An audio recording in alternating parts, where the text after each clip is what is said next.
বাবানকে নিয়ে বসেছিলাম, তো ওকে একটু টিভি চালিয়ে দিয়েছি। ভাবছিলাম একটু পরে গিয়ে চাটা করব। তো সন্ধ্যাবেলার দিকেই আমাদের বাড়িতে চাটা হয়।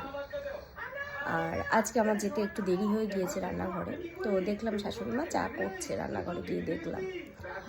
আর চাটা করে নিয়ে এসে আমাকে দিয়েও গেল, আর সাথে বিস্কুটও দিয়েছে, চাও দিয়েছে। তো খাচ্ছি, খেতে খেতে ভাবলাম বাবানকে একটু মানে ভিজিয়ে খাওয়াই। ওকে সচরাচর না চাটা আমি কখনো দিই না, ও বায়না করে, তো ওর জন্য আমি ওর চাটা বানিয়ে দিই, তাল মিছরি গোলমরিচ আদা দিয়ে ওর জন্য চা বানাই। তো আজ বানানো হয়নি, তো ওটা দিয়েই খাওয়াচ্ছি।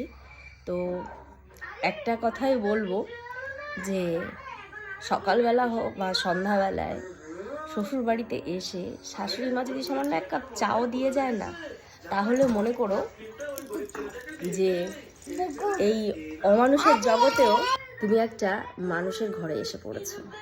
কারণ বেশিরভাগ ক্ষেত্রে ওই বৌমাকে চা দিয়ে যাওয়া ঘরে এসে বেশিরভাগ ক্ষেত্রে এটা হয় না। খুব কম সংখ্যক মানুষের বাড়িতে এটা হয়, যাদের মধ্যে মানবিকতাটা আছে। শুধু রক্ত মাংসে করা মানুষ হলে তো হয় না, তার মধ্যে তার মানবিকতাটাও থাকা দরকার। তো এরকম যদি কেউ হয়ে থাকে, তাহলে তার নামে ওই নানান অবজেকশন না করে একটু নিজেকে বোঝাও, নিজেকে নিজে বোঝাও, দেখবে অনেক প্রশ্নের উত্তর পেয়ে যাবে।